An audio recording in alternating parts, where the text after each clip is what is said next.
श्री उदयलाल बड़ाना। अध्यक्ष महोदय, आपने मांग संख्या 3940 स्वायत्त शासन विभाग पर बोलने का मौका दिया, उसके लिए आपका बहुत बहुत धन्यवाद, आभार। मैं छोटी सी एक मांग है,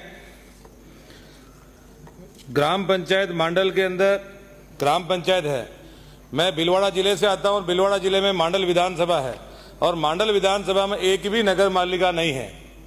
मैं मंत्री महोदय भी विराजमान हैं, आपसे भी मांग करता हूं, अगर मैंने लिख के भी दिया था, अगर मांडल ग्राम पंचायत को संतोषपुरा सहित मिलाकर 2 पंचायतों को अगर नगर पालिका बनाते हैं तो 20 से 25 हजार वोटर उसके रहेंगे। तो एक मेरी मांग है कि मांडल ग्राम को नगर पालिका बनाकर मांडल वासियों के लिए कोई अच्छा सोचें। और मांडल विधानसभा क्षेत्र के अंदर नगर पालिका तो नहीं है, लेकिन नगर विकास न्यास के जो पेराफेरी के गांव हैं, करीब 56 गांव पेराफेरी के यूआईटी नगर विकास न्यास में आते हैं, उसको डेवलपमेंट करने का, उसकी जमीन का अधिग्रहण करने का सारा अधिकार नगर विकास न्यास को है। मैं अध्यक्ष महोदय आपके माध्यम से मंत्री महोदय से निवेदन करना चाहता हूं कि मांडल विधानसभा के जो भी गांव हैं उनमें विकास कार्य करवाने के लिए मांडल गांव में जो अंडरग्राउंड बिजली की लाइट फिटिंग करी गई थी, जो वो पिछली सरकार में उन लोगों ने, पूर्ववर्ती सरकार ने जो भी कमीशन के जो खेल किया, लेकिन आए दिन वहां करंट आने का बहुत सारी घटनाएं हो रही। तो ये नया टेंडर करके ये अंडरग्राउंड बिजली की जो लाइन है उसको सही कराने का काम करें। और मांडल गांव के अंदर एसडीएम ऑफिस से लगा के तालाब की पाल तक जो डिवाइडर बनाए गए थे पूर्ववर्ती सरकार में, उन डिवाइडरों के ऊपर बिजली के खंभे लगे थे, लाइटें लगी थी, लेकिन उन खंभों को, लाइटों को वापस ठेकेदार खोल के ले गया।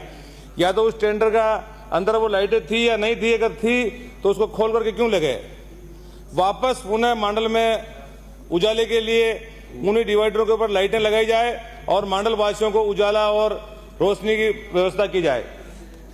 मांडल गांव के अंदर एक धर्मतलाई है, दोवनी नाडी, जहां पर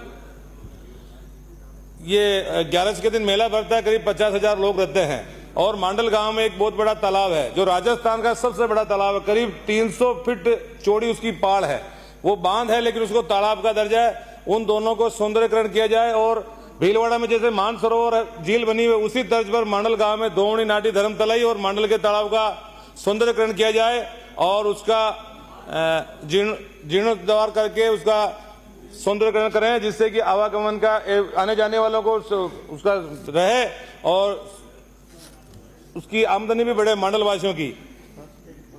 और पालड़ी में एक मेरा गांव पालड़ी है, वो पालड़ी गांव के अंदर है।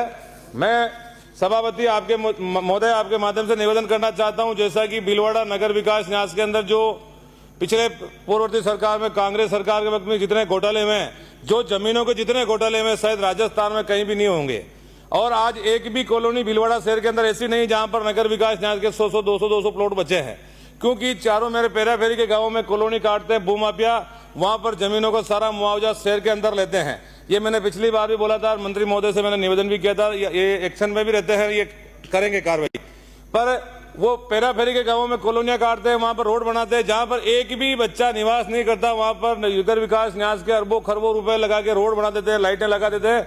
लेकिन जहां पर जो ग्रामवासी है मांडल विधानसभा क्षेत्र के, उन गांवों के अंदर ना नालियां बनी, ना रोड बनी, ना पानी का पाइप लगा, ना लाइटें लगी, कुछ भी नहीं हुआ। मैं मंत्री महोदय आपके माध्यम से निवेदन करना चाहता हूं कि जहां पर जो पूर्ववर्ती सरकार के नेताओं द्वारा जो भू माफियाओं को फायदा पहुंचाने के लिए उन लोगों ने जो जंगलों में कॉलोनियां काटी, कॉलोनियों में बड़े बड़े लाखों करोड़ों रुपए, अरबों खरबों रुपए खर्च कर दिया, उनका राजकोष से घाटा किया, उस घाटे की वापस पूर्ति करें और सरकार में जमा कराएं। उनका जो संविधान और नियम के कानून में दायरे में वो वापस जमा करें।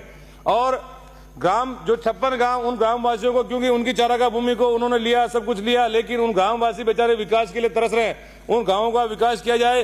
जो भीलवाड़ा शहर ऐसा शहर है जिसके अंदर मांडल विधानसभा पूरे चारों तरफ मांडल विधानसभा है, 25-25, 30-30 किलोमीटर मांडल विधानसभा बसी हुई है, लेकिन मांडल के नाम पर विकास, नगर पालिका नहीं है, लेकिन नगर विकास न्यास वाले सारे पैसे को वहां पर खर्च करते हैं केवल न केवल भू माफियाओं को फायदा पहुंचाने के लिए।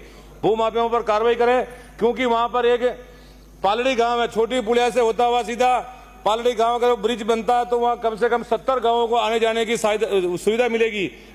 केवल भू माफियाओं को फायदा पहुंचाने के लिए जोधड़ा आरोपी का बीच में हाई लेवल ब्रिज बना दिया, करोड़ों 100-150 करोड़ रुपए खर्च कर दिया। वहां पर एक मकान नहीं है, डिमार्केशन नहीं है, आगे नदी के उस किनारे पे अभी तक उन्होंने जमीन एक बार भी नहीं की। केवल एक भू माफिया जिसकी 500 बीघा जमीन है, वह कॉलोनी काटने के लिए, उसको फायदा पहुंचाने के लिए 150 करोड़ रुपए खर्च कर दिया।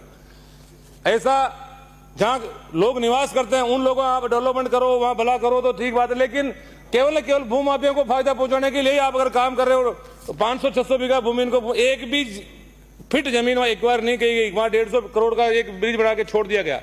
और केशव हॉस्पिटल के पास में एक ब्रिज बनाया गया, पिछले 3 साल से बन रहा है, वहां पर एक कॉलोनी, एक भी आदमी निवास नहीं करता। वहां पर अरबों खरबों रुपए खर्च कर दिए, रोड लाइटें लगा दी। जंगल में कौन नाचा? अगर आपको खर्चा ही करना तो गाँवों में लगाए, शहर में लगाए, जहां भी वहां करें।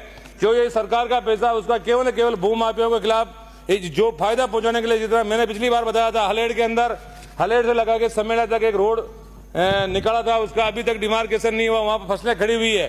केवल पूर्ववर्ती सरकार के नेताओं द्वारा उनकी 68 बीघा जमीन का 100% मुआवजा उठा लिया गया, जबकि नियम और कानून यह है कि उसका 25% ही मुआवजा दिया जा सकता है और 25 भी उसी गांव में दिया जा सकता है।